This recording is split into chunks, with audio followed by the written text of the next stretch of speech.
Well, good morning.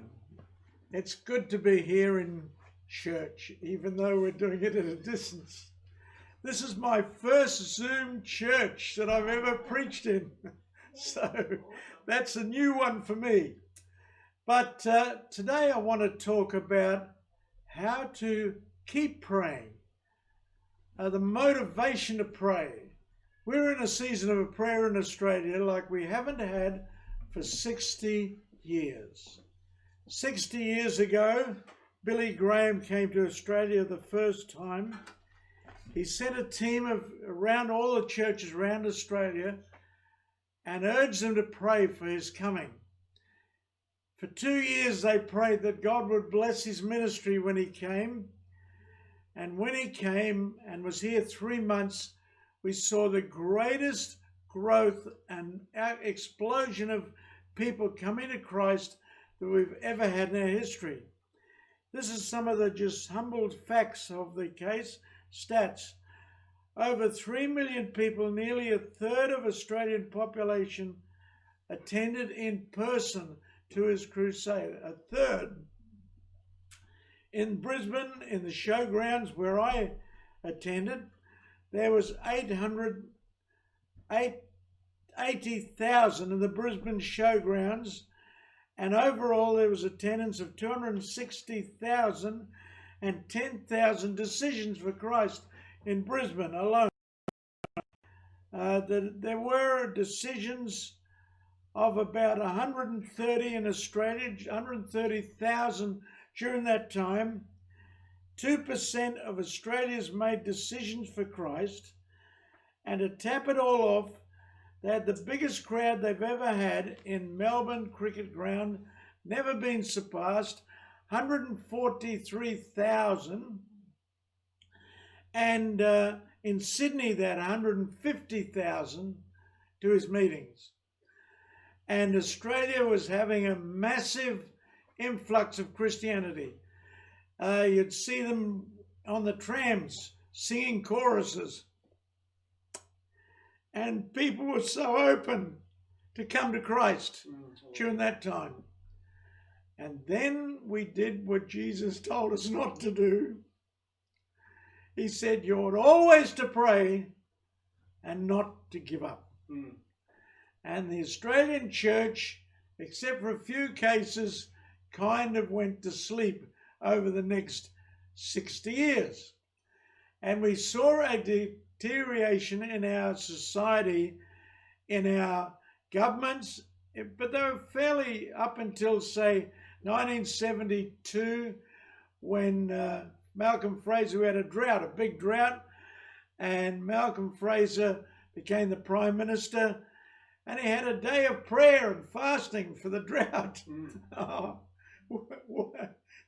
They'd laugh at that today. That's rubbish.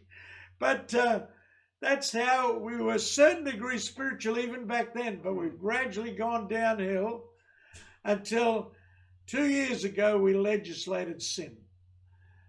And when you legislate sin, God's not pleased with all that stuff. But there was a lady, a 77-year-old lady. We got by a miracle a Christian Prime Minister for the first time, a Pentecostal, not a first Christian Prime Minister, but a Pentecostal Christian Prime Minister. And this 77-year-old lady in Perth, whose name you'll all recognise, was Margaret Court, the famous tennis player. She said God woke her up at 3 in the morning and said, I've given you a Christian Pentecostal Prime Minister. Now, if you want to see him get in the next election, you better start praying as a church, because there are other forces opposing all this.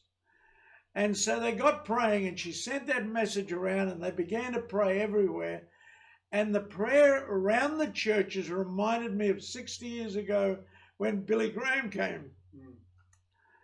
Now, just over a year ago, he saw that miracle. Just by an amazing arrangement of God, I suppose, I was asked to preach in his church that particular day that he was elected. So it was a great honour to have that.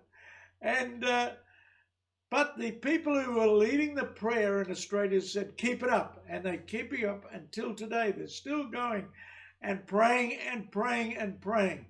Because the only way we're going to change this nation and have a move of God is to pray. How do we get out of this mess the nation is in? So I wanted to tell you how to do that, how to keep motivated.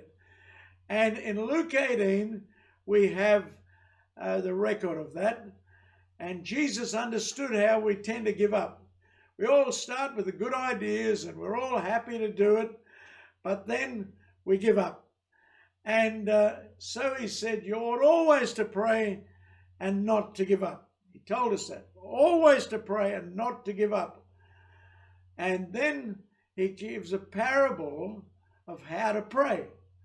And he tells the story of this widow woman who had a big problem. She had no money. She was just a widow, but she had a problem. And she went to a judge to get justice, but he was an unjust judge. He didn't care about God or he didn't care about man. If she had a bribe, he would help her, but otherwise forget it. So he sent her home. She had no money, so he sent her home. So she came back the next day and the next day, and she kept coming back and persisting with it. And this is what he finally said. He said, even though I don't care about God or care about man, yet because this widow troubled me by a continual coming, I'll hear her request. And then God says, shall not God hear his own elect who cry on him day and night? Amen. Even though he waited time. Amen. And he was encouraging us to pray. And then he gave us a motivation. He said, and his motivation was in verse 8, when the Son comes back, talking about Jesus coming back, when the Son comes back, will he find faith on the earth? And he put a question mark. He didn't put a full stop. It was a question mark. It was saying, in virtually what he's saying, if you pray and persist in prayer, you'll have a revival. If you decline and you don't give up, and you give up praying and you don't do it, you'll have what Matthew 24 talked about, decline, losing heart, growing cold, and the church will fall into disarray. So it's up to you. When I come back, will there be faith on the earth? And so he urges to pray. Now, it gives us a bit of thought. He's coming back. How long do we have to wait? Is that going to be soon? Because they've been talking about his coming back for many years. Well, I want to give you a few little thoughts that make you think how close it may be. He said in Matthew 24, this gospel of the kingdom shall be preached to all the world as a witness, and then the end shall come. So he told us once the world had heard it. Then, interesting, if you go into the Greek, that world there has a concept of ethnic groups. And so what he's virtually saying is that when all the ethnic groups of the world are reached, then I can come back. Now, what's an ethnic group? Well, in 1988, Ralph Winter, who was a mission leader in America, decided to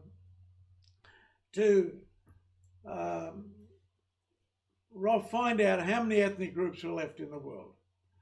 So all the missionaries decided, now an ethnic group, something like this. In Pakistan is largely Muslim, but there are Christians there and there are Hindus there.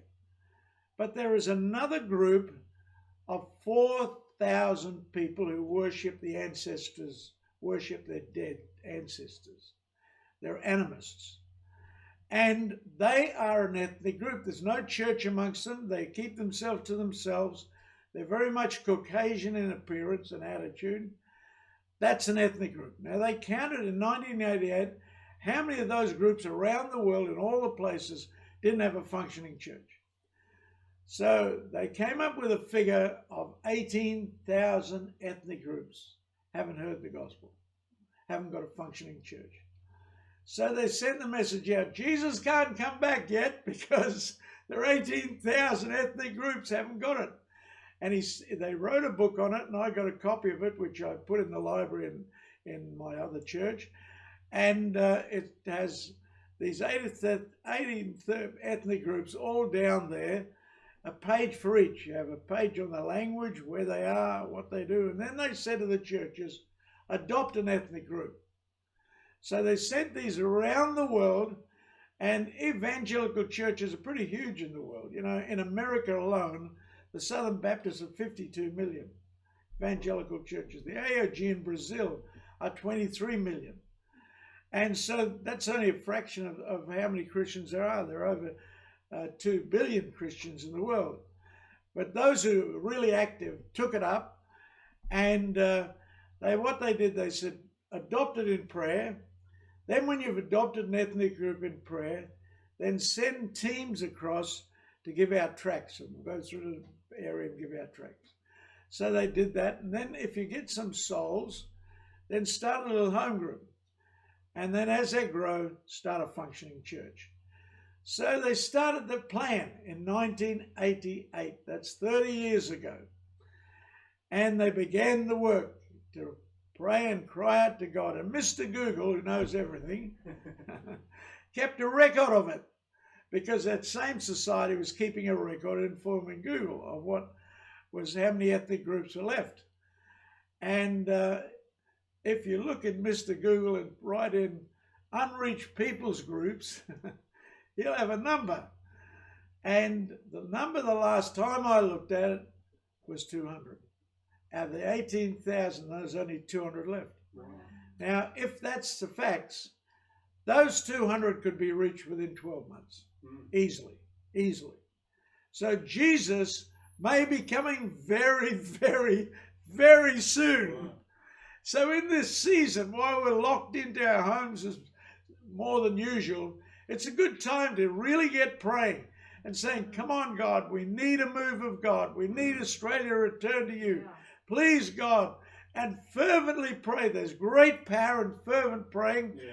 And begin to fervently pray and cry unto him, and you'll find as you do, he hears and answers our prayer. Mm-hmm. Just like that widow woman who came to the judge and begged him, and he rejected her, and rejected her. But day after day, she kept going back, and finally he looked out his door, and he couldn't stand her coming there anymore. So he said, what do you want? What do you want? Now, God's not like that, of course, but he was showing us an example of persistence in prayer. And so if we do that every day from now onwards, start praying. Now, Dell and I, we're old codgers now, and we pray every day like that, morning and night, don't we, for revival for Australia. Amen. And then during the day, when you're just having your own prayer to God, let those little prayers that go up to the Lord during the day. So it becomes a passion of the church, and the church is in that season, and it's great to hear our movement is following it. The Pentecostal movement is calling it. There's other movements in Canberra are doing it, and there's prayer going up, interceding for God day and night. Amen. And if we join it, we'll have a move of God. Amen. May God bless you, and pray we'll see those days before I go to heaven. Yes, amen. Amen. Awesome.